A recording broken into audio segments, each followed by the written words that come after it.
Hey, welcome everyone to the Saturday afternoon live cast. I have a special guest coming on, Scott Weldon. He's creator of tongue's not working again today. Harland Buck, FreeSword, freeze word. So I'm just waiting for him to come into the stream.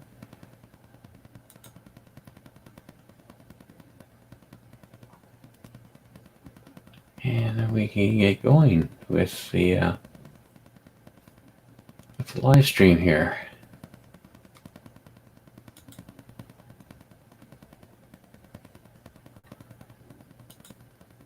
And yeah, we're just. Oh, there he is. Oops. And give me a moment here, Scott. We got you in the green room here. And hey, welcome. Hey, how's it going? All right. So we're here live with you. Yep. Yeah. How you want to cover this? Well, usually I'll start off. How about introducing yourself to? We've got two watchers right now, so just introduce yourself. So I'm Scott Weldon. I'm the writer creator of my own self-published comic, Harland Buck FreeSword. I work with my team, Dino Agor and Avery Ferdinand, who do the pencils and inks and colors, respectively. And other than that, I'm just an ordinary Joe. I work for the county, and so this is what I do when I'm not doing the day job, is work on indie comics. Good. How long ago did you start with that, Scott? I actually didn't get started till about 2014.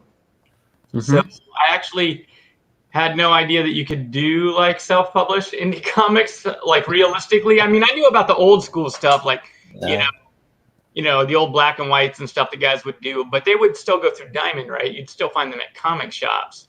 I wasn't really aware of the new self-publishing world that was available until 2014, when I got on Facebook for completely different reasons. I got on for tabletop gaming, and a buddy of mine shared a post from mutual friends showing his indie comics, and it just blew my mind. And so I tagged along with him for about a year before, you know, things slowed down on that front, and then I started working on my own stuff. Oh, nice. So you actually got picked up by Diamond? No, I'm just saying I remember like indies through Diamond, but I didn't know about like just make your own comic books and sell them yourself, you know, like that was just not something I'd ever considered. Like, it just never even crossed my mind that you could, in the modern world, you know, use the internet, meet your artist, meet your creative team, you know, have a printer who was out of town. You know, when I was coming up, the first time I looked at doing self-pub comics was like in the 90s. Like when we were still like just out of high school. And back then you had to know them. They had to be in the same town as you. You had to have printing available to do comic size printing, which nobody did, right? Not in the early 90s. Nobody did comic size printing in the early 90s. You would have to do a different format. You know, you could only spread it locally, and, you know, maybe get into, you know, your local comic shop if you were lucky. And then, you know, of course you go to shows, but back then they didn't have as many shows. They didn't have as, you know, the ability to there's how many ways can we sell online? I mean, you could, if you wanted to, you could use Etsy. I use Squarespace. You know, people are on Comixology. Like, none of that stuff existed back then. So yeah, I was really like astounded in 2014 when I realized just how many tools and tricks were available to indie creators now. And it just blew my mind. I was just super excited about it. I had stopped writing for a long time before then. And it, you know, just that knowledge that you could self-publish and that I had a friend who was doing it just sucked me right in. Well, I published in '89, and it was very hard to get the books out because Diamond would never touch my books. Right. Diamond would send you a checklist, and it would say, "Art is too rough. This is too rough. This is not." You know, when you have another book, please send us another sample so we can turn it down again. Yeah, send us something that looks professional already. We're not willing to wait for you to get there. And the only ones I got picked up were There was a distribution called Capital City. They were eaten up by Diamond. Yeah. They were the only ones that took. Yep, they were the only ones that took 200 copies of my book. So today you got a lot easier because you got the internet, you got YouTube, you can promote it there and stuff like that. Yeah, and I don't. And if I'm honest, like I'm not that great of a businessman. I mean, a lot of people give me props on Facebook and say, "Oh, you're such a great promoter." Oh yeah, like on Facebook, but I'm not very good at utilizing all of the tools that are actually available. As a one-man show, as far as promotion goes, I'm the promoter, right? And Yep. I just don't have the energy, especially with a full-time job, to use all of the options available. But like, if you do, there's a ton of them. Like you said, you can have a YouTube channel to self-promote there. You can do Kickstarter or Indiegogo to get funding, and do like pre-order version.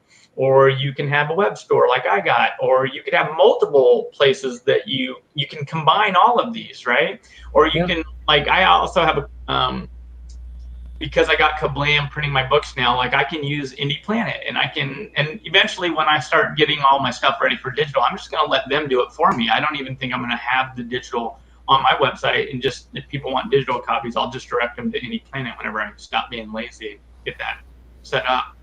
But that's what we're saying though, right? Look at how many tools, like we can't even list all of the tools off the top of our head that are available to creators now, where 30 years ago, like that was laughable. Like that just wasn't going to happen. Like I said, if you didn't have a buddy who was a talented, fill in the gap of what skill you don't have, if you could draw, you needed somebody who could write. And if you could write, you needed somebody to draw. And you'd have to live in the same town. You'd have to be able to meet in person to build this. Now, my creative team's in the Philippines. We just do everything, in chats on Facebook. Like, it's a brave new world. Technology has changed everything.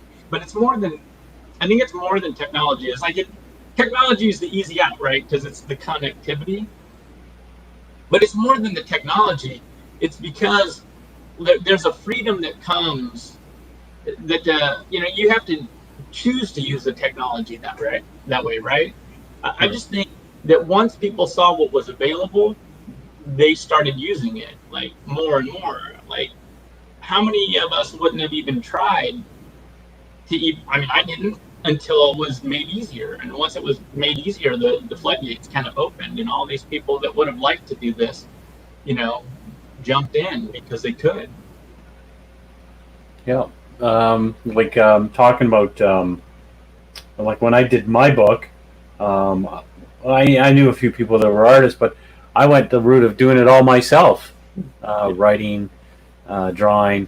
Where I learned about printing to print the book was from Dave Sim,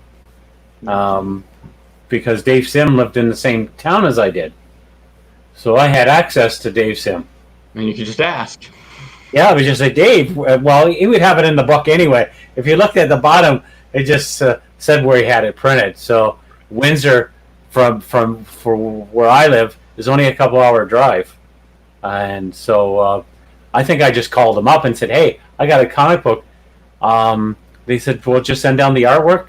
They did all the photo shooting for the negatives and stuff and made the print plates and then printed them. Wow. Now you don't need to send them down, them take a picture. You got a scanner, you scan it in. Yeah, it's all in PDF now. Like that blows my mind. It's just a PDF, right? Like, yeah. Ridiculous. And I always looked at it. It was more easier to send it my original artwork and have them take a picture of it. Because you got to go in and clean it and stuff like that, And now I'm not doing any lettering onto my artwork. I'm doing it digitally. Yep. Back in the past, I had to do it by hand.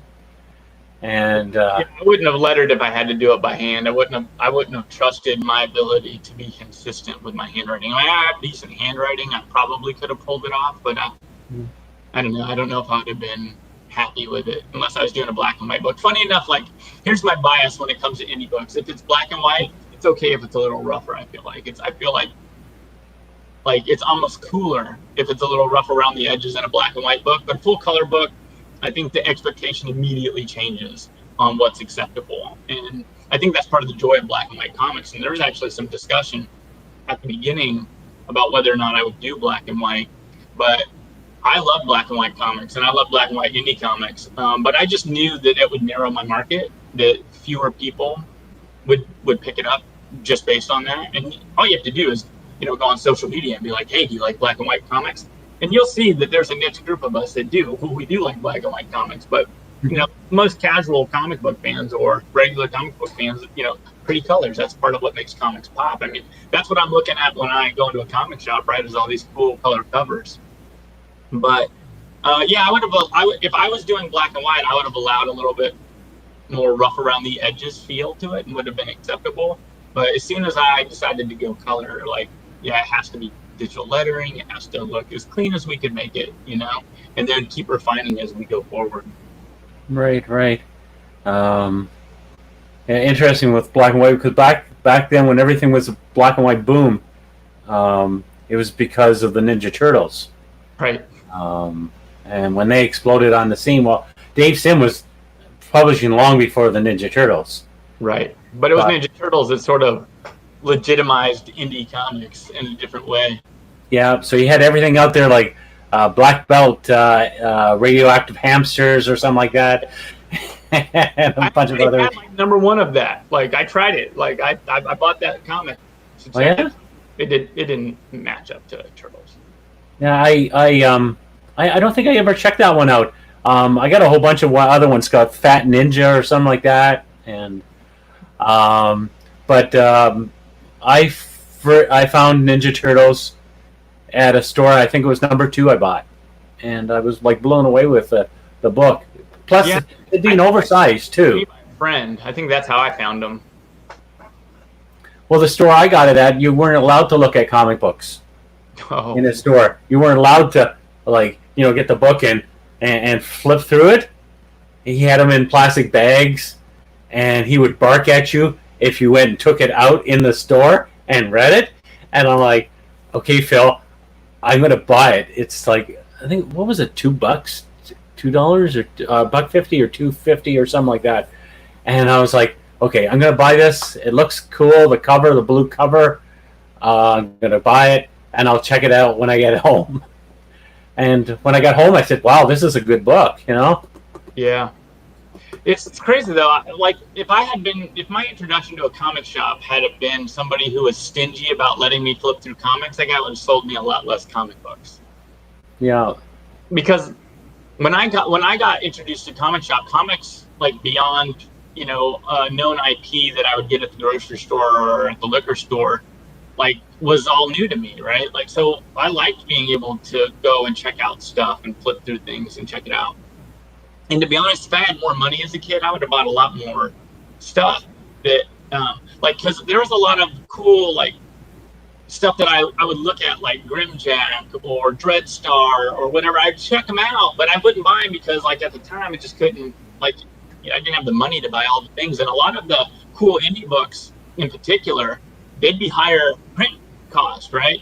So then their comics were more expensive. So a Marvel comic or a DC comics running 75 cents. And then you go, oh man, this cool book that this other indie publisher is making looks amazing. Oh, man, it's $1.25, $1.50, And I'm like, damn, I could get 2 Marvel books for the price of this one. And when you're a kid, my whole life, when I was a kid, I was pretty poor for most of my childhood. So more for less was always the way I was going to go every time. Well, I remember when I was picking up comic books. I'm probably a bit older than you are. I'm I'm getting closer to my 60s. Yeah. I paid when I was a teenager, very young teenager. Comic books were 25 cents.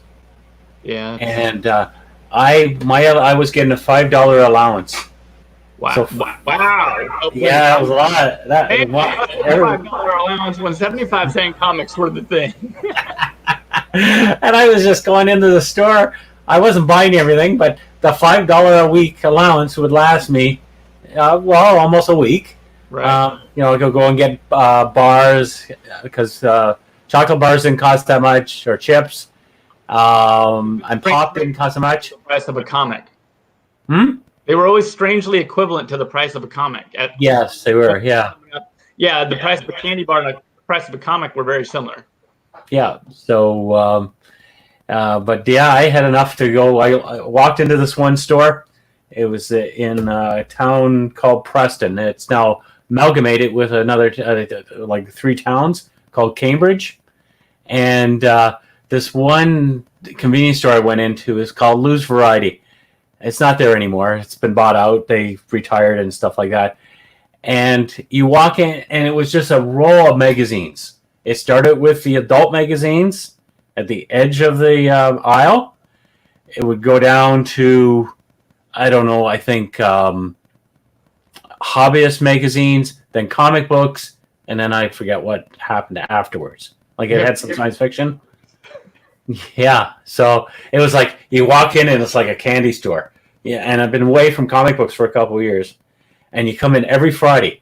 That's when comics used to come into the store, and that's when I got my allowance, and I go in and I just go, ooh, Godzilla just came out. This came out. Shogun came out, and I was just buying stacks of comics. Yeah, I was lucky too. They had 25-cent bins when I started getting comics, so you could still get 25-cent comics. They're just back issues, but I loved back issues because one of the things I loved about back issues as a kid was I could get runs, right? Because trades weren't much of a thing, in the 80s when I was into comics as a kid. So I'd always want to get runs so I could read a run of the book.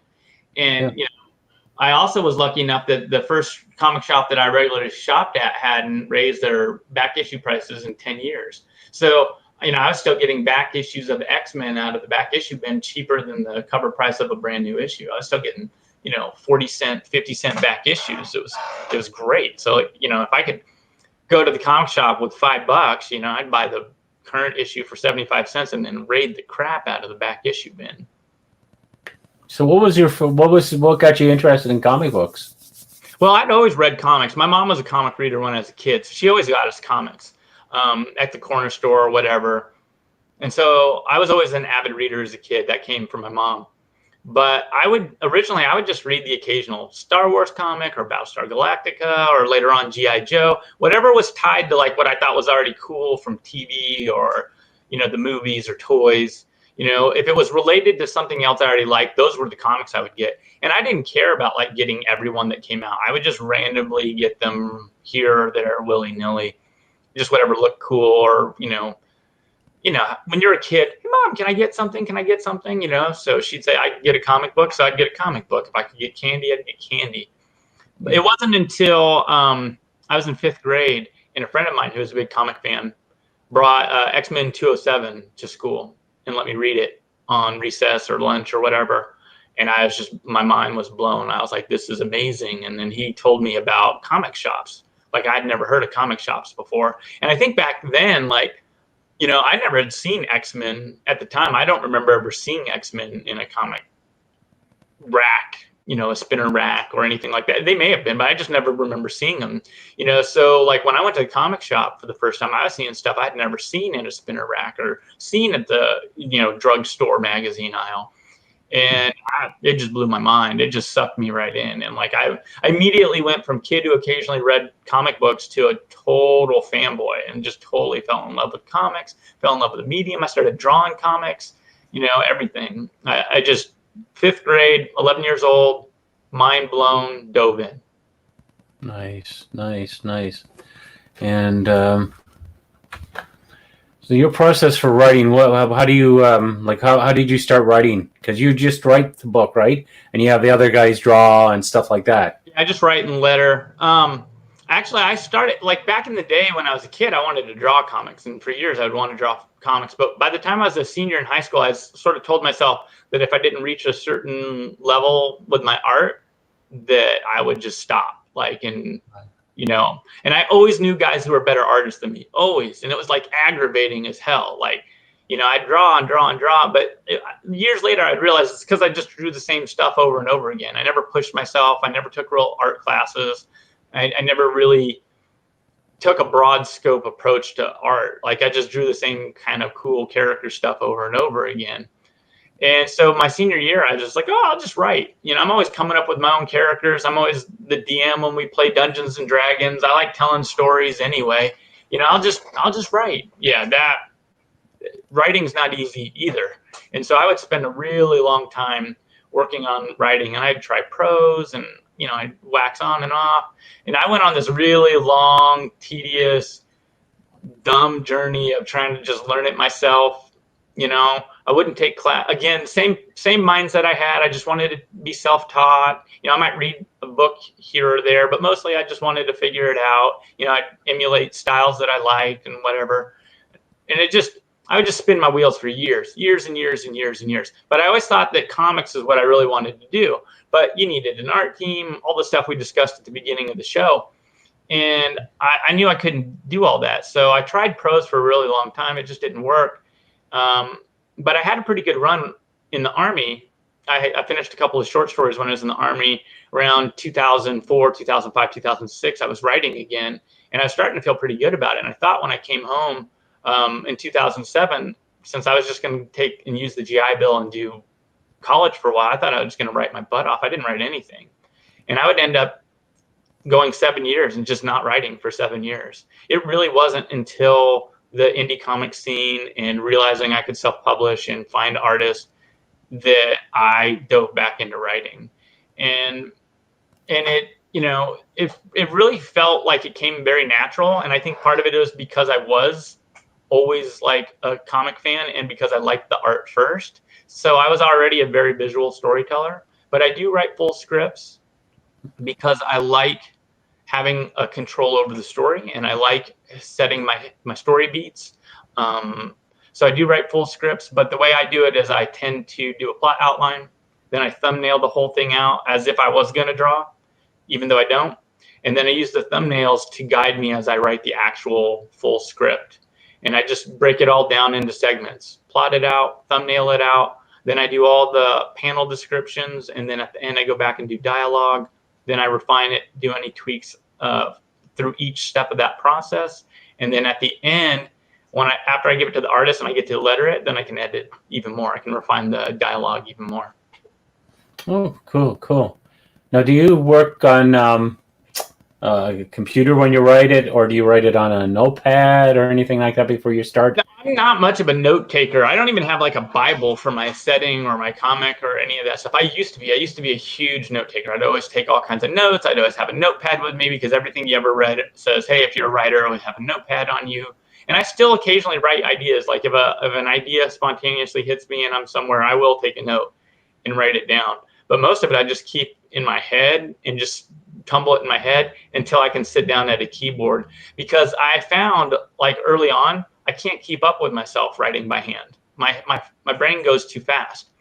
If something happens when I'm typing, when I'm able to keep up with my thought process, that doesn't happen when I'm writing by hand. When I'm writing by hand, I'm writing slow, and I tend to just be writing only what I'm thinking. When I'm typing and I'm able to keep up with that pattern of my brain just sort of spinning, it will feed more ideas. So I write stuff and then more ideas come and I start writing those down too, which comes a lot more naturally when I'm typing than it does when I'm writing by hand. And again, I think it comes down to speed. I can keep up with my brain when I type. I can't keep up with my brain when I write by hand. Okay, all right. Because that's usually what I do when I'm writing. I usually just go to, I'll take Word, open up Word, and I'll just start typing from there. Yep.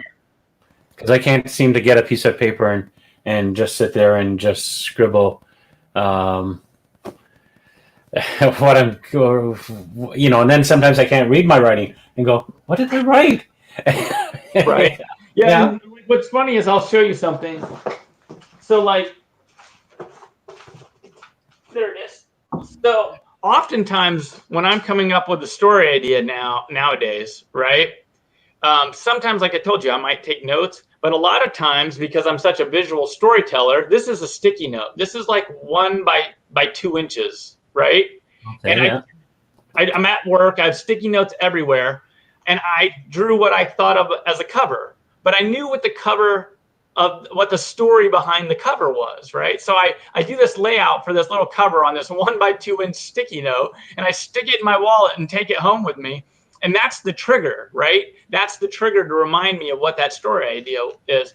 Now, like the more I work on comics, the less actual just notes I take, and the more I just doodle something that is a trigger. And I stole that a little bit from Dave Filoni, because I loved Dave Filoni, like showing him work with George Lucas on Clone Wars, and they'd be at these meetings, and he was like me in high school. You know, he's just doodling the whole time during these meetings, but he's drawing doodles regarding the story that they're breaking down and discussing. And I was like, oh, I should totally do that, because I'm such a visual memory guy that would probably work better for me than just taking random notes that, like you said, that maybe I don't even read. And a lot of times once I've taken the notes, I've kind of imprinted it, and I don't really go back and use them very often. Right. So yeah, the doodles and the sketches to trigger my memory and make me think of ideas, that works a lot better for me to jot down a quick idea. Now, any of those scribbles, do you send them off to your artists to? No. Every once in a while, I'll take pictures of them, and well, I mean, I'll share them in we have a Facebook, work in progress hidden group that only our team sees, and I'll share them up there to show work in progress. But when it actually comes time to do the finished script, I just send Dino the full script. I don't send him the thumbnails at all. However, that being said, sometimes if it's something I have really clear in my head, I might take a picture of that thumbnail that I did and embed it in the actual script itself as a visual reference. Like there's a single page in the newest issue, that number 8, the one that just came out, that I actually took all 4 of the panels that I thumbnailed out and embedded them in the script, because I had a really cool visual of how I wanted that scene to go. And Dino did a good job. He followed the first 3 really close, and then the last one, he zoomed it in tighter and had his own angle for the same concept, and it looked great. But a lot of times I just let him come up with the layouts himself. The only place where I do more layouts is actually for covers. Dino's not a big pinup guy. He's not a big cover guy. He'll do them, and he can do them well, but he doesn't always want to think of that, or he doesn't always have a great idea for it. So on about 5 of our 8 covers, they're all based off of my own layout or sketch concept that I fed to Dino. Right. And I was going to ask you a question, and then I forgot what I was going to ask you. It's because now, you usually have them printed in the States, your comic books? Always. I always have my comics printed in the States. It's a thing for me. So if you can get it printed up here in Canada, it'd be cheaper for you. Yeah, but I try to be good, and when it comes to printing, I try to keep it stateside for a lot of reasons. Saves on shipping, but also the turnaround time. Like stateside, both the companies that I've worked with, 2 weeks turnaround. I get good stuff, and 2 weeks later I've got my books, and I like that. And I don't want to deal with customs, and I don't want my stuff stuck in customs, and I don't need to order at the volume that a lot of people, in particular, who are using Chinese printers, for example, they're printing 1,000 copies. I don't need 1,000 copies. I'm only printing a couple hundred copies. And if I need to reprint, it's easy enough to reprint. But I can't. I'm not moving 1,000 copies of any of my books yet. I'm not at that place. Yeah, because when I did Max Burger, I had to print. I think I picked 3,000, but I think I could have went a little bit lower in the print run. Yeah. But I still my number 1. I still have a bunch in the house. I had to carry them when I moved. I moved 3 times in the last maybe 25 years. Yeah. And you're moving a couple thousand books with you. That's going to be hard. Yeah, and not only is it hard, I mean, for me it's disheartening to sit on a bunch of comics that can't move. It frustrates me. It makes me feel like I didn't. For me personally, I take it as a failure, that I still am sitting on a lot of books. I printed extras of my 4th and 5th releases because we had done so good with the first 3, and I thought, oh man, we're building momentum. We're getting, so I'm just going to print at a higher level for these 2 issues because we're doing so well. But then, like, they haven't moved as much. Like, it's very typical in comics, and you know this. Like, Yep. the way my book is set up, there's no numbers on the covers. It's designed that you can jump in anywhere. I am successful in getting people to actually do that. I have had people jump in at different places in the series, and it's great. However, if they're a normal comic book collector, the average comic person will ask me, where do I start? And I'm not going to lie and tell them. I tell them you can start wherever you want to. If you like them, there's more. I'm like, but technically, this is where you start. So you'll sell your opening story over and over and over again. And so the way mine are set up, I had a 1 and 2 issue opening story that I can kind of pitch like it's a prequel, right? And then number 3 is a standalone, which is easy to pitch as an entry point. So basically, if somebody was willing to spend $10, because I got to the point where I'd only sell 1 and 2 together because I was tired of selling 1 by itself. So I would only sell 1 and 2 together. So that was your $10 buy-in. If you wanted to only try 1 issue, your safe buy-in was number 3. So 1, 2, and 3 would move constantly because that was the intro to the series, right? So it just built my confidence up. But then 4 and 5, it just kind of leveled off. Like I've never sold as many of our 4th and 5th issue as I had those first 3. I actually just let number 1 and 2 go into the vault, Disney style. I went ahead and let them sell out. I probably sold about 600 number 1s and about 500 number 2s, and I just let them go because eventually I'm going to have to do a trade, and then maybe in the future I'll reprint them or something, bring them out of the vault. But for now, it's like I'm just going to let them go because the way my series is written, you can come on after that, and I have a lot of one-shot issues that you read just that issue, you get a complete story. I give you all the components you need to be able to read that. It's that old school style of the comics, right? So every comic, somebody's first, right? And I want people to be able to do that. And it works for some people, but like I said, other people, they want to start from the beginning and they want to read forward. And it's cool because I reward those people for doing it, but it's not necessary to try my book that way. You can come on to Harland Buck with any issue and try it out. And then if you like it, then you can read it on order. Okay. Like I know with Dave Sim, when I picked up with Dave Sim, it was issue 19. It was easy to jump in, but then once you start to get into church and state or high society, you'd have to start buying all the books. Right. But then Dave would start collecting them in a collection which would be called a phone book, because the thing would be about that thick or something. Yeah. And I think he probably published a couple hundred issues in those trades. But that's the only way you could follow Dave's story anyway.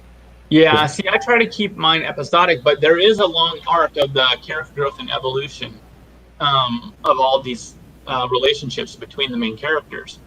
The current issue, the one that just came out, Friend in Need, which is our 8th issue, is the most interconnected. Like, it ties back to number 4, it ties back to number 5, and it ties back to the relationships that you've seen hinted at between the main characters throughout the entire series. So the issue that we're currently on is kind of like this hub issue. It's kind of like this, like, kind of bring everything together and kind of tell everybody, oh, by the way, this is an ongoing series. Yeah, it's been very episodic.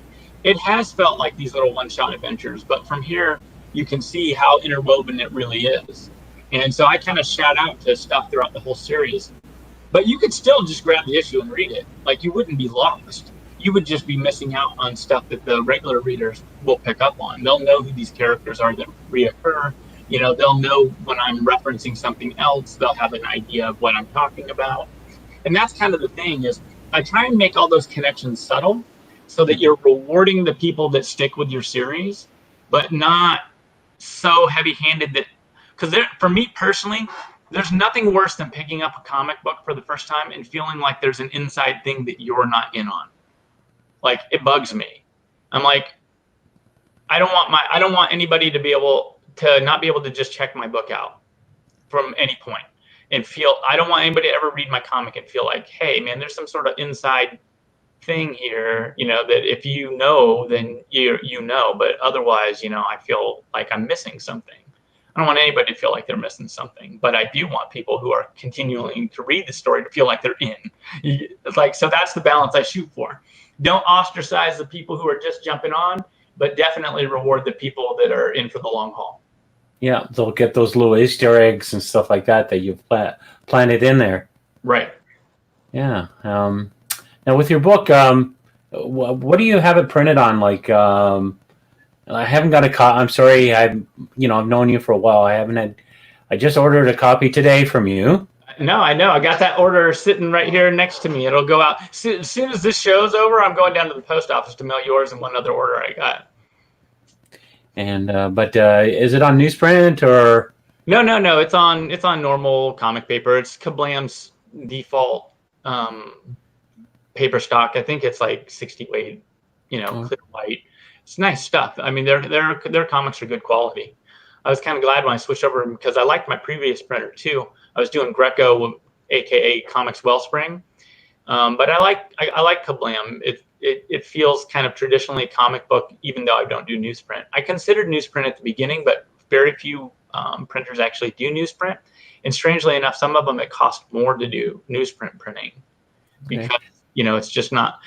Digital printing is easy. Everybody's set up for it. And what's nice about the digital printing too is the colors really pop. So you get a really pretty color palette that you can't get from, newsprint. As much as I love newsprint comics, I don't have a problem with modern comics. Well, I heard Alterna, they do, they print their books on newsprint, and they were saying that digital color works really well on their process. Yeah, I haven't seen their newsprint books. I can't speak to it. So I'd have to see it.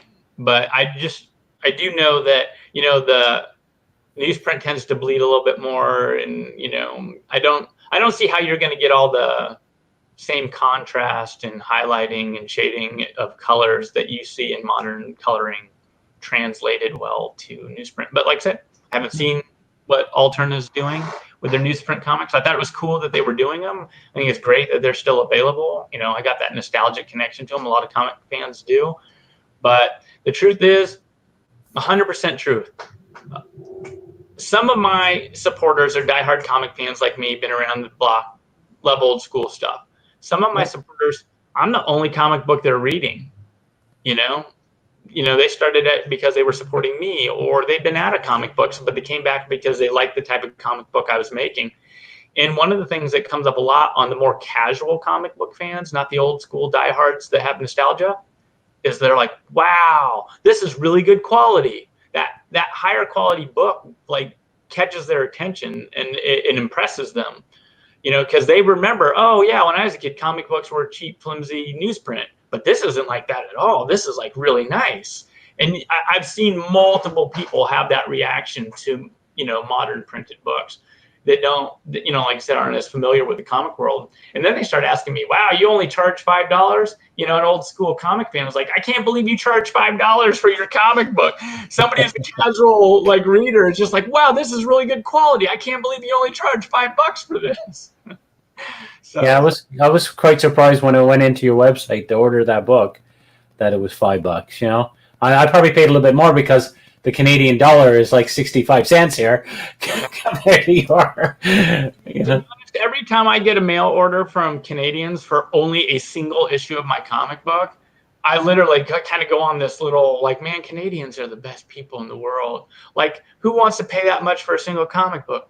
Canadians are paying me that much for a single comic book. They're paying way more in shipping than they're paying for the comic book itself. So I'm always super appreciative of that. Especially Americans in particular crack me up because they're always complaining about shipping, right? Oh, I don't want to pay shipping. I'm going to wait till you have like 5 or 6 issues out so I don't have to pay so much for shipping. And every time I'm like, man, the Canadians are paying me like $17 to ship one comic book. Like, all right. Whatever. So Canadians really are nicer than Americans. Got it. Yeah. Yeah. Well, I've been supporting some Indiegogo stuff. Yeah. And I'm looking at some of the prices. I'm like going, they want. Well, it's 20. I think it's 24, 25 American, and it's about 35 Canadian. And I'm like, Pages is that? 48 pages, I believe. So it's only a double size issue. So my comics are 24 pages. That's the standard.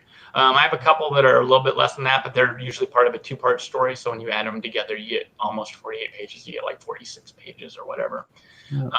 But yeah, I mean, if you're 48 pages, I guess it depends on your print cost, right? How much you're going to charge for that. But if I'm paying or charging $5 for a, comic book that's 24, you would think that $10 for 48. Yeah, maybe. Got to add in shipping. Yeah, because I'm selling some of my books on eBay, my first issue. Yeah. And I think I'm charging $10 and then $15 for shipping. But you get it signed. It's a 24-page book. Yeah. But when I had it done, now you got to put on inflation and stuff. When I had it done, I think it was about 35 cents a book to print. Yeah, I wish. Man, that would be lovely. Yeah. I'd be lost if I was only paying 50 cents per issue print cost. And that's why people do the bigger print runs, right? But I'm of the opinion that what's the point of getting them printed way cheaper, but then not moving them? If I felt confident that I could move that many comics, different mindset, right? But are you saving money if you're stuck with 1,000 issues you're not moving? Yeah. And that's really the question you got to ask yourself. And I look at it like this, man.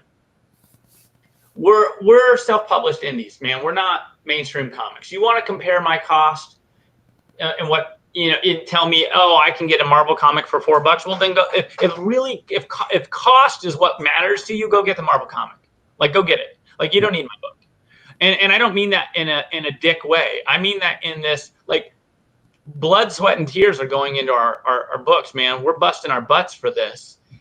This is a passion project. I don't know anybody who is making money in my little circle who's making money for real money making comic books. And you're going to complain to me that you got to pay $1 more for my comic than a mainstream comic. I'm losing money, man. Like, I don't look at my stuff as like you would a microbrewer. You know what I mean? Look at my stuff as like the art first, because I'm not a corporate guy. I don't have a staple of comics where I can let one, be a loss leader and, because I got this other one that makes up for it. I don't have this infrastructure that allows me to put out tons of books. There's no other way for me to recoup costs. When I'm at a Comic Con, for example, I have one thing on my table, my comics, the end. You either like them or you don't. They're either worth $5 to you or they're not. Like, whenever anybody scoffs at the price, I just go, well, then my book's not for you. Like, if $1 is the deciding factor on whether or not my comic book's worth it to you, well, then obviously it's not worth it to you.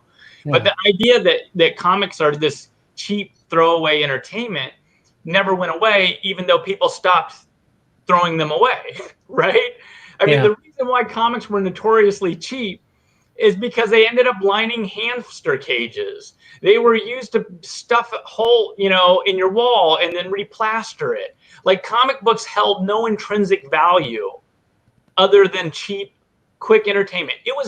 A comic book in the 40s and 50s was no different than the Sunday funnies in the newspaper. You read them and you tossed them and you were done with it. The only reason they held value later was because everybody used them to line hamster cages or plug holes in their walls or start the fire in the fireplace. And they didn't care. When a kid turned 18, mom and dad came into their room, grabbed their comic collection and threw that shit in the garbage because they said, you're an adult now. You don't need this. And their comic collection was gone. Nowadays, everybody keeps everything. So let me get this straight. You don't want to pay $5 for my homegrown comic book that I'm losing money making because of my passion project, but you're hoping that number one of my issue that you're buying is an investment and I'll hit it big someday and they'll make a show of mine on HBO and then you'll be the guy that had my comic book that you got at that con and you're selling it for $100. Come on, get out of here. The people that are that worried about money, they only come in two types. The people who are just cheapskates and they just want things cheap, or the people who just can't afford it, right? And in that case, I totally understand. If it's just too expensive for you, well then yeah, you got to make a choice. Do you want to buy that $400 video game console and the $60 games that come with it, or do you want to buy a handful of $5 comic books? What are you going to get more value of for your particular taste in the end? You know what I mean? Yeah. Like that I understand, but just saying that a dollar for an indie book is too much compared to a mainstream book, I don't buy it. Like, call me an ass. I just don't. I just don't think that's a good sound argument. Ours is, like I said, ours is craft. Ours is like buying a microbrew or craft art. Like, you're much closer to the art creator when you're buying from us than you are when you're buying a corporate comic book. Well, when you're buying a corporate comic book, there's a bigger staff of people that are working on it, more of a bigger production line. Right. Where us, either like myself, where I write, draw, letter, and put it all together in color. Right. You're paying for all that work. And if you're putting something like that together, you can't really work at a full-time job. Like, right. I know you're working at a full-time job. And I do. So, I think what's interesting is, again, this goes back, the difference between the casual comic book reader that has supported my book and the old school guys that have been in the comics for a long time. The irony is that the people who are casual readers, when I tell them what we do to make our comics, because I'll be at work and coworkers support my comic book, but they're not big comic collectors, right? They're generally they're buying them for friends or family members that like comics, and then supporting me. But then they'll ask me, they're like, "Oh, how'd you guys do this?" And I'll tell them the comic book process, and they'll be like, "Oh my God, I never knew so much work went into going into comics." And then they're like, "And you guys only charge $5 for this? After doing all that work and putting that much effort out, you only charge $5? Again, yeah, it just, and to be honest, we're trapped. We're trapped by corporate. Like, $5 is just the most I could afford to charge, because I know any higher than that, and I'm going to turn people off. I looked at $5 like this. I literally took my comic price, how much it cost me to make a comic, broke it down and said, if I charge $5 a comic, I need to sell this many comics to make my money back. And that number was like 500 comic books. I had to sell 500 comic books to make my money back. So I made my money back on number one and actually made a little extra. I made my money back on number two, and I'm knocking on the door making my money back on number three. But after that, I'm losing money on all the rest of them so far, because as normal with comics, sales go down as you go forward. But I can't, if I charge any more, people just won't buy it. Like, it'll just be too expensive. Average comic book people see even I bought it a $6 comic. At that point, I'm going, okay, what do you bring into the table that makes this worth $6? We're trapped by the corporate. America sets the bar of what we can charge for our comic books. Not the art, not the hard work, not the effort we put in, but corporate America, because that's who we're competing with. And that's kind of, I think, something that's a little bit different with indie comics versus other indie industries. Like, indie movies and indie music, they just seem to operate in their own world, right? They're kind of a bubble, and their fan base is in that bubble, and their supporters are in that bubble, and the creators are in that bubble, and they absolutely seem to understand the difference between what the indie community brings to the table and what warrants value from them, and what the expectations of fans are. Where I feel like indie comics much more so, because our fans are the same people. The people who buy our books are the same people that buy Marvel and DC books. In most cases, there's not much of a hipster crowd of comic book readers that are out there, supporting indies only. Some indie creators are that way, but I don't know many, actual just comic fans that are hipster about it and only want to support indies. No, like, they're deciding, are they spending their money on this question mark indie comic that may or may not be good? They have no idea. Or they're, pro level Image or Marvel or DC book that they know what they're getting, and they have to weigh that cost versus reward. So, we have to compete at the same level as our mainstream part of the industry in a way that I don't think other indie communities do. Yeah. Um, and, you were talking about earlier about people buying on speculation. I remember then, I think it was the 90s, there was a lot of people that were buying a lot of comic books back then. The Death of That's Superman stuff, Image came out then. People were buying tons of those, expecting in a few years they were going to put their kids to college with the money that they made from collecting. right. Now, I look at collecting. I like when I go out and buy a comic book. I don't look at go, oh, this comic book is going to be worth $1 million in a couple of years. I can retire on this. Right. I only buy it because I enjoy it. I'll look through it and I go, I got to get that book. And if it makes money and it looks, I look at the value of some of these because I got joking with Chuck Pinot. He messaged me to let me know he won another like awesome old school comic book, and it was an X-Men comic book. And so he had to share it with me because he knows what an X-Men fanboy I am from the old days. And he was all like, "Man, I won this," and I was like, "I would totally read that comic book." He was talking about how he's going to get it signed and slapped, and I was like, "I'd totally read that comic book." He's all like, "No, I can't do it." And I was like, "I know, like, and I can't blame people." I was like, "But comic books are meant to be read. Like, if I had, I shit you not, man. If I had the comic book would have to be worth thousands of dollars for me to second guess reading it. And even then, I might do it because then it's like having a really expensive, wine or something. Like, do you want to just leave it in the bottle or do you want to taste it? You know what I mean? And maybe I've already read it before, but it doesn't matter. Like, I'm holding the real thing, right? So yeah, I'm totally a reader. But as far as speculators go, I'm cool with speculators as long as they don't game the market. Like, I have no problem because they help fuel sales, right?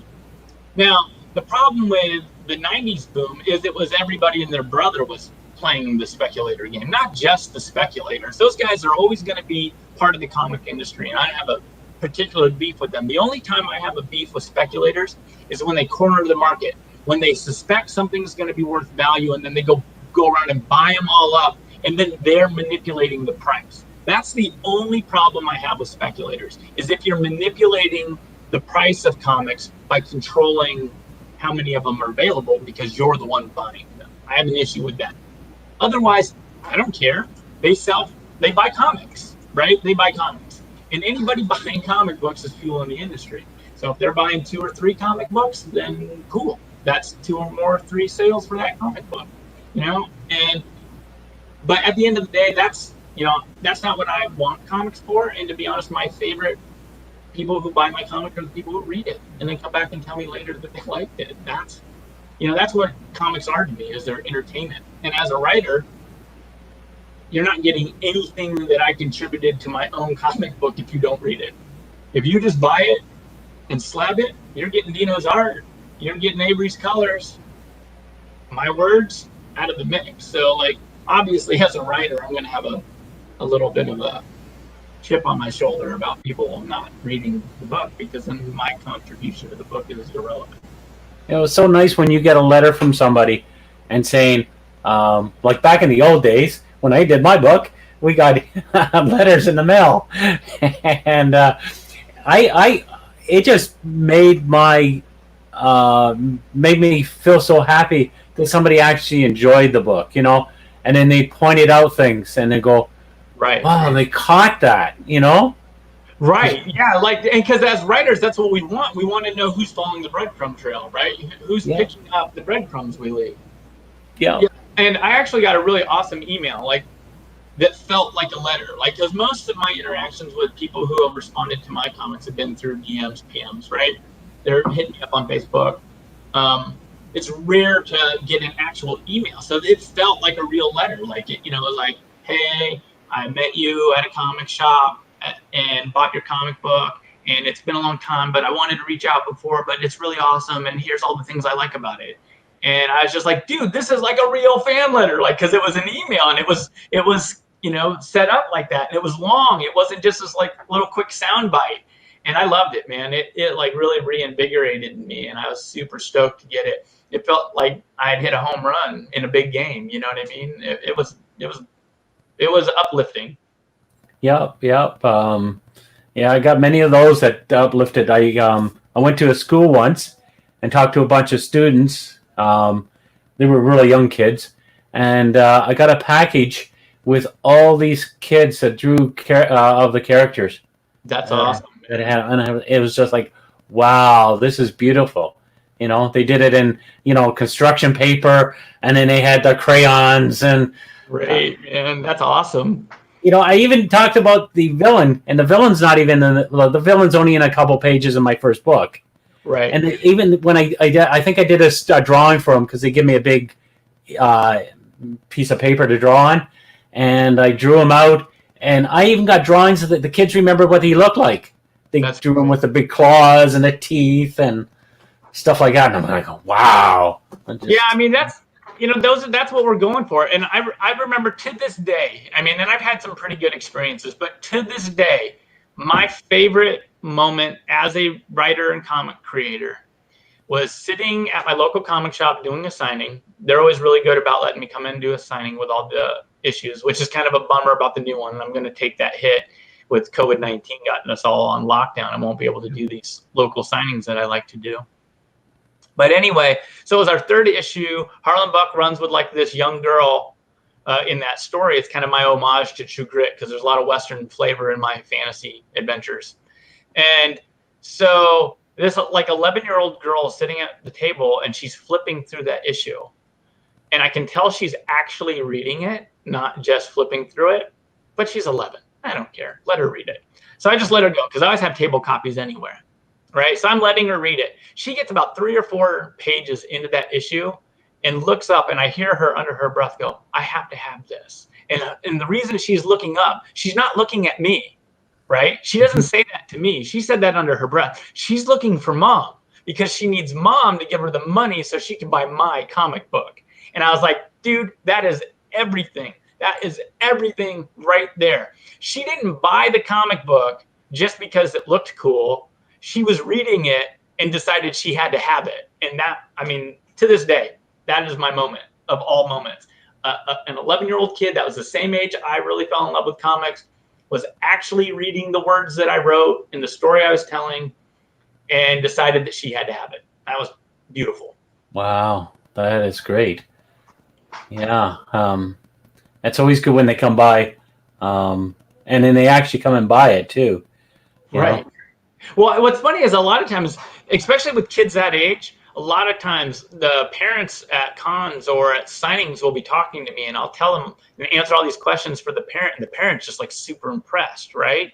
And then they'll look at, their kid, they'll be like, hey, Bobby, don't you want to get a comic book from this nice man?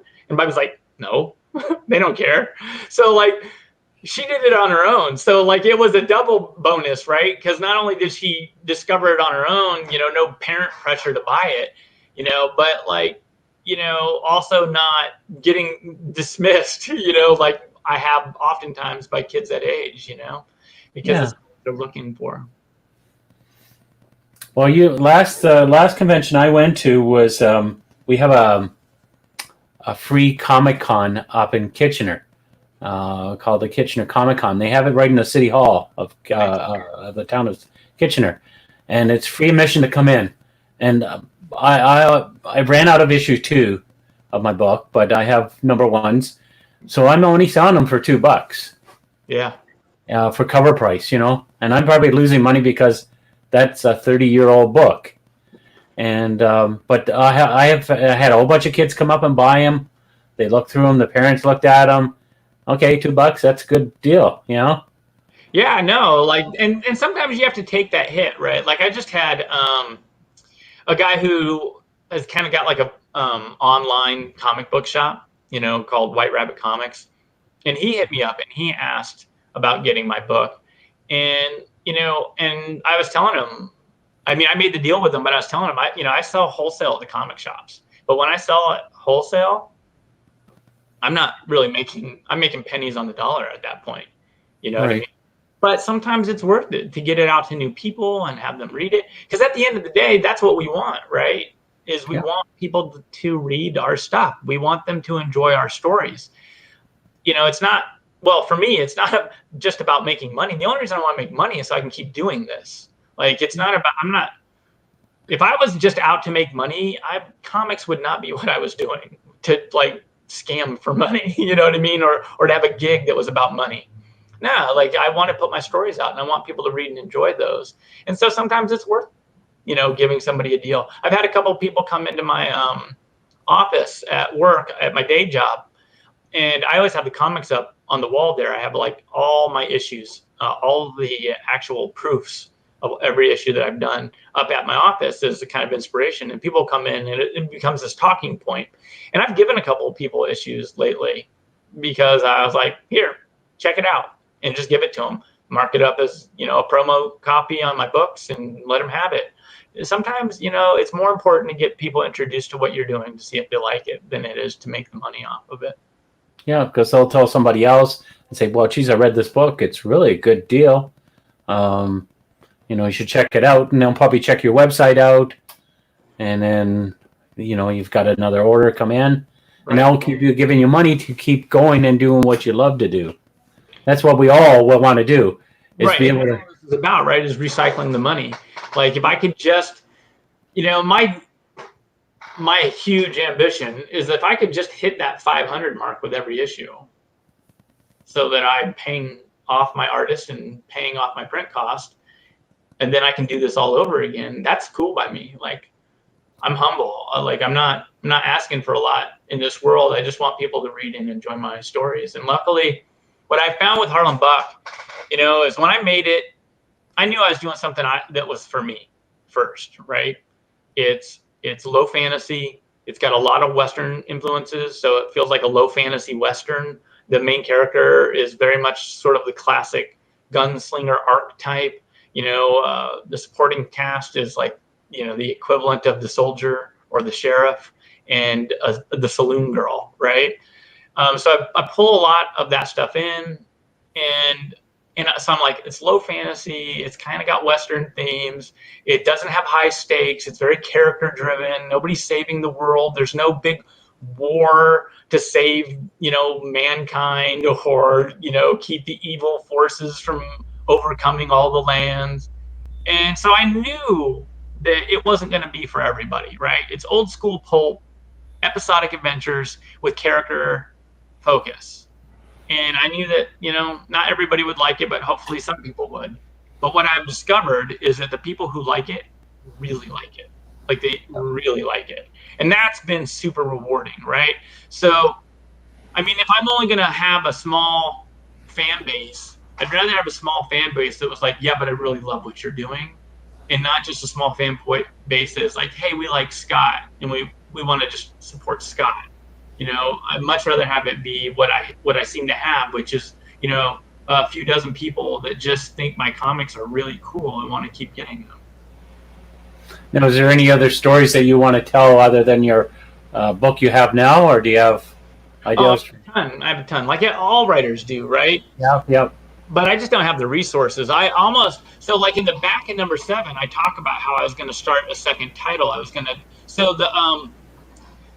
have a colonial setting in that, like, it's a sort of like a primordial world that was untouched, and empires come over and built colonies there, right? So I'm not dealing with things like destroying indigenous cultures or anything like that. No, it's like this pristine world that was just untouched by the civilized cultures, and they come over and they lay claim to it, and then start, mining and deforesting in order to get all of its resources. And it's called Emerane, right? That's the name of the continent, is Emerane. And so I talk at the end of number 7 in my little final words at the end of each book about how I'm going to do an anthology series called Emerane Adventures, and I'm going to tell stories about the other characters that live in Harland Buck's world. But then life changed. My personal situation changed. Finances changed. COVID-19 changed everything. Mm-hmm. And there's no way I can do a second title. Now I'm just looking for, how do I keep Harland Buck going? Like, how do I survive and keep Harland Buck going? Because I've been doing it at a loss this entire time, and that was fine. But I used to have a 2-income household. Now I have a 1-income household. We're about to start the new fiscal year, and we're going to have a reduction in pay because I work for the county. and the budget's not going to be what it used to be. And so what they're going to do is called furlough, and we're going to get more days off, but we're going to not get paid for those days off. So I'm going to take a 7.5% hit to my income, after I've already gone from a 2-income household to a 1-income household. So, I'm not going to have the resources that I used to have. So the idea of doing two series was great when I was doing 3 books in a year, but now I'm probably only be able to do a book a year, which I hate that, but reality. Yeah. Have you thought of maybe expanding out to like maybe writing a novel, perhaps? No, I tried prose for a long time. It's not really my medium. I'm very good at writing scenes. I'm not really great at writing, full stories. I mean, I did a couple of short stories that I was happy with, but comics is my medium. Like, what's painful for me in prose comes easy to me in comics. And I love the visual medium, and I love visual storytelling, and I think super visually. And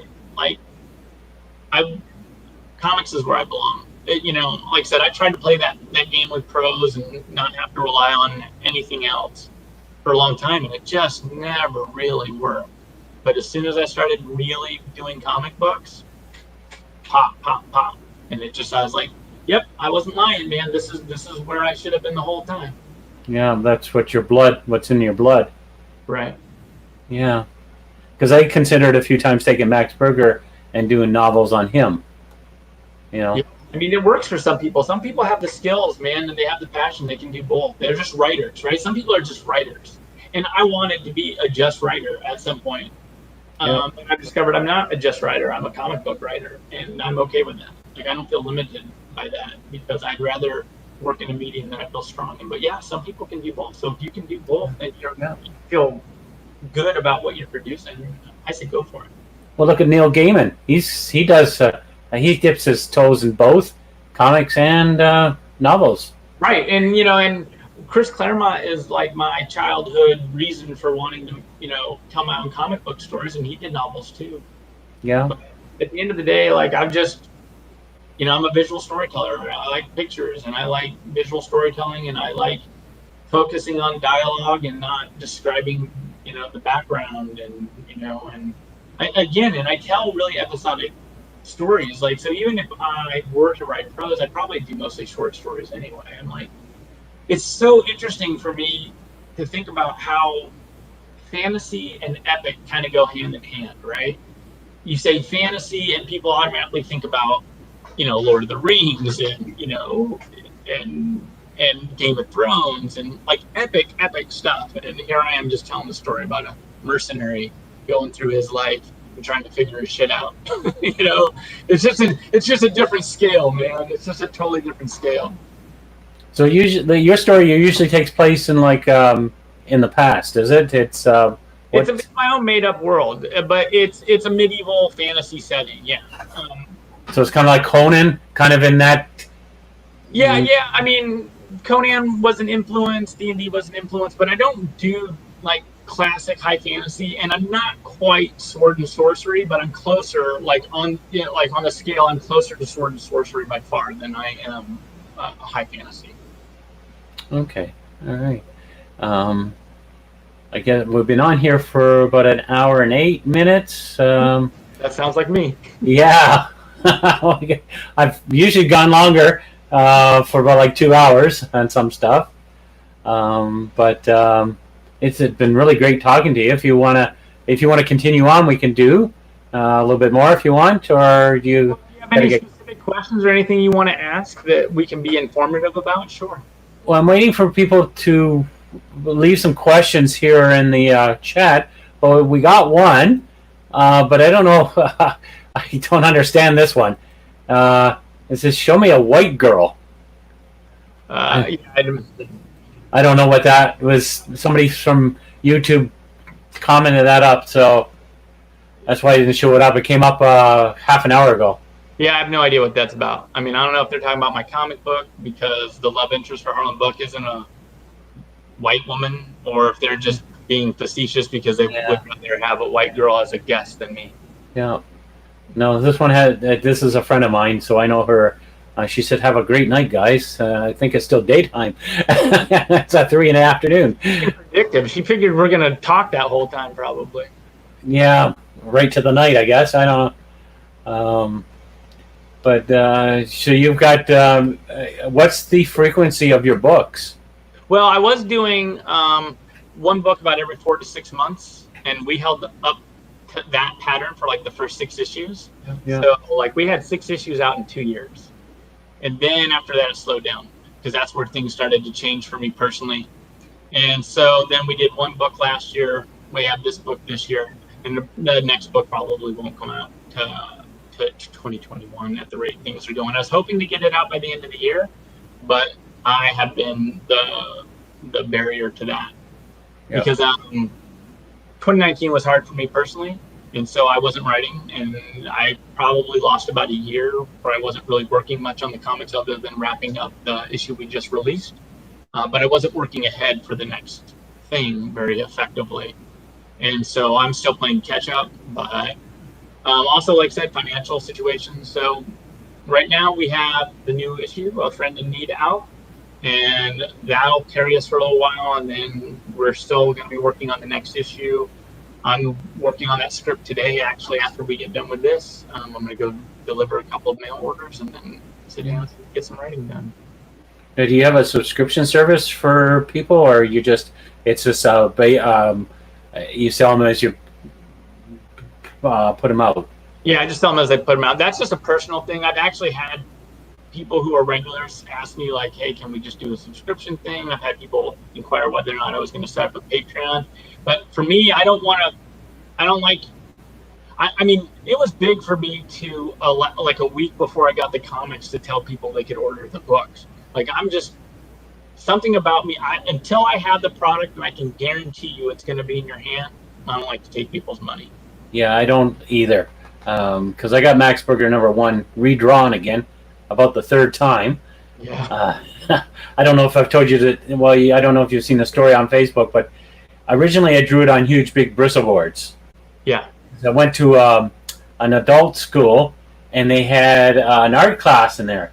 And the teacher I had, his name was Ronald McDonald. He says he's not related to the restaurant.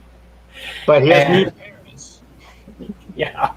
And so he always liked to draw or paint on big, large canvases and stuff. So I was telling him I was developing the comic book then. And he says, well, you draw it huge and big. So I drew it. I think I drew about 20 pages on the huge, big bristle boards that you can buy in the art stores, right, uncut. And I went around to the printers, and the printers were looking at it going, this is way too big. Because once you reduce it down to comic book size, you're going to have a big ink blot. Really? On the page. Wow.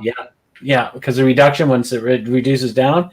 Yeah. So I decided, well, I don't want to have that done. It's too big to mail and stuff like that. So I drew it again. I got up to 24 pages, and I had to reshuffle panels and stuff like that. And it took me 3 months to draw because I wanted to get it done. Right. Because the other stuff took a year and a half to draw. And I said, I want to get this book out. That's the thing. I want to get it done. Get it done.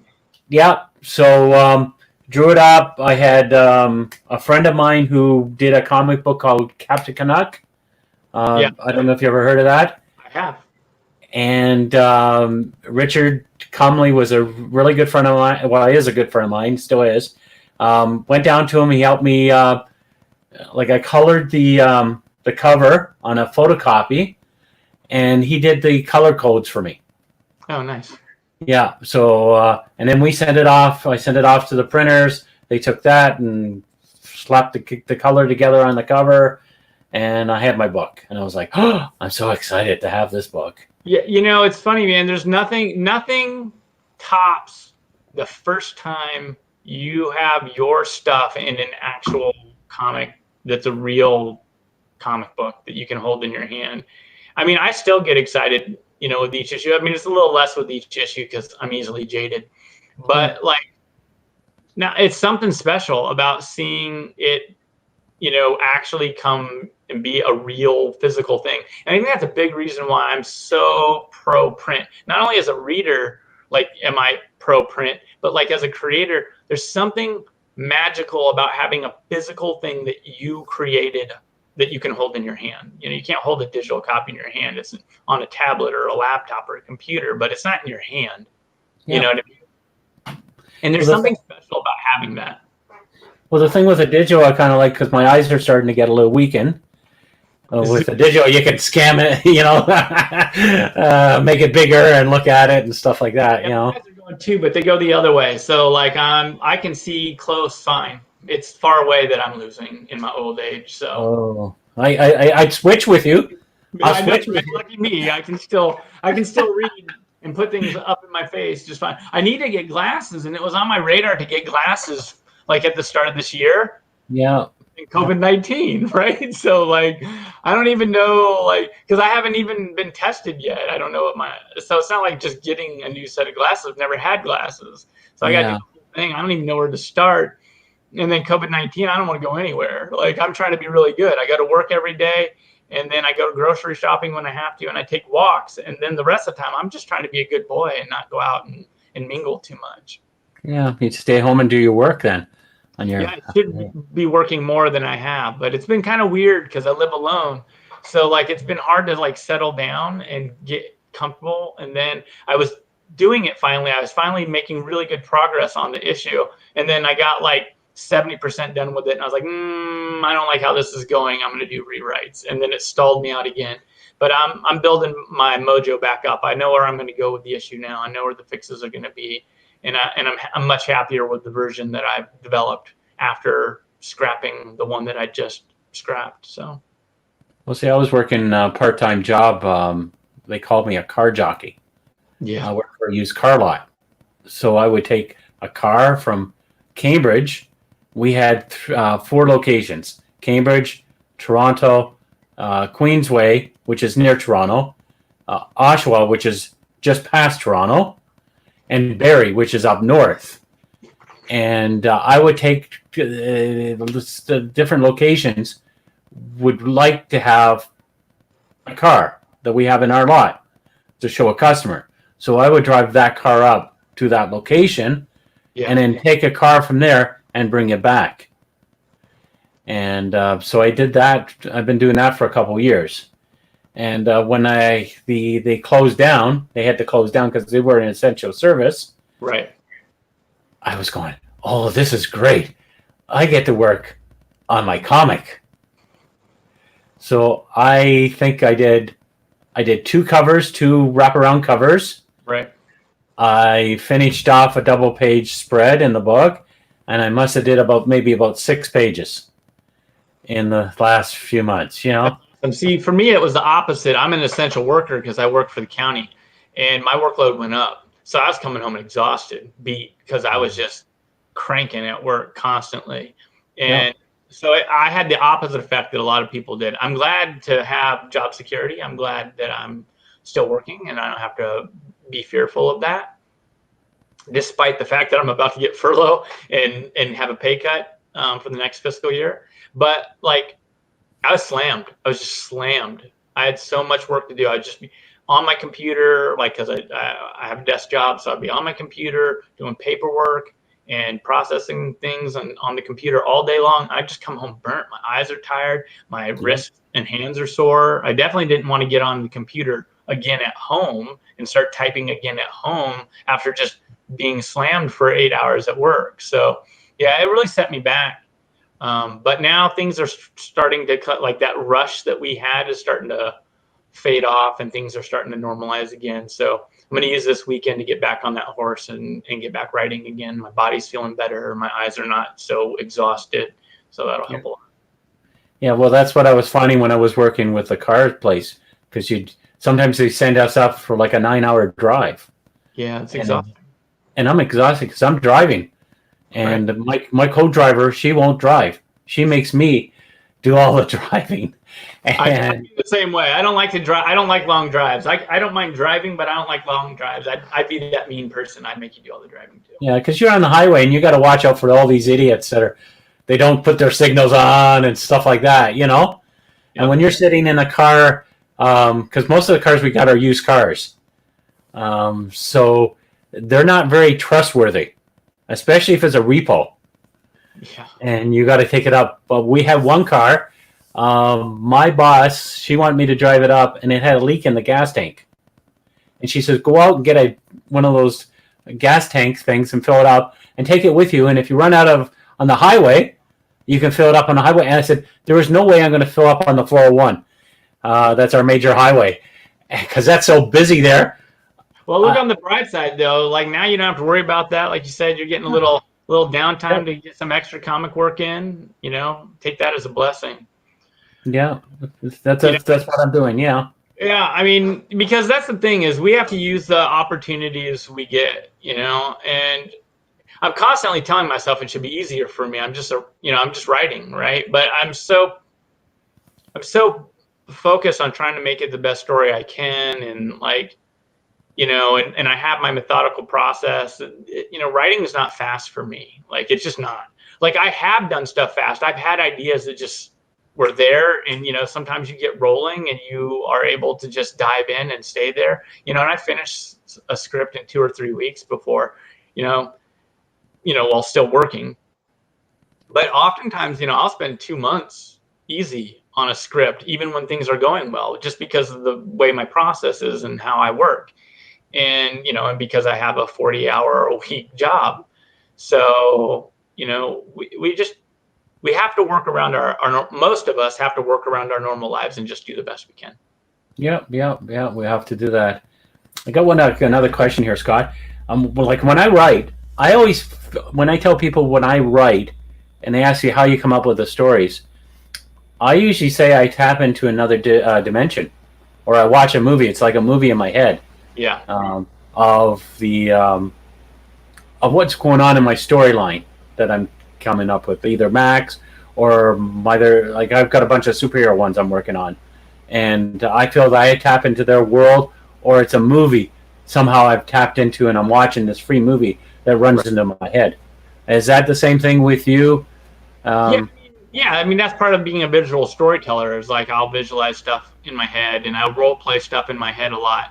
Usually, like I'll think of a scene and how I want that scene to play out, and then I'll expand off from there, is usually what happens. But for me, like on some level, like, yeah, I'm bringing these characters to life, and I'm sharing their stories, and they inform the story I'm going to tell. But I'm not one of the people that will go as far as to say, like, oh, I'm just a gateway to their lives. You know, they're telling me their story. No, it's a little bit of both, you know. The characters I've developed help inform me on what their stories should be, but I'm always aware that I'm coming up with a story, you know, that I'm coming up with what's going to happen. And so I'm often thinking about, in terms of, like, what little things I need in the story, and then I build a bigger story around it. Like, for example, like, I might go, oh, I need to introduce Harland Buck's love interest, you know, and what their relationship is. So I need to tell a story that allows me to show that he has a love interest in what the dynamic of their relationship is. Okay, well, how do I do that?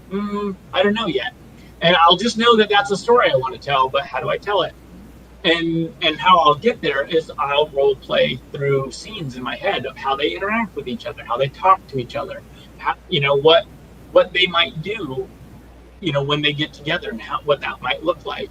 And then that role play and that visualization process will grow and grow and grow until I land on a scene that I'm like, oh, that absolutely has to happen. I have to make that happen. And then that starts building up from there.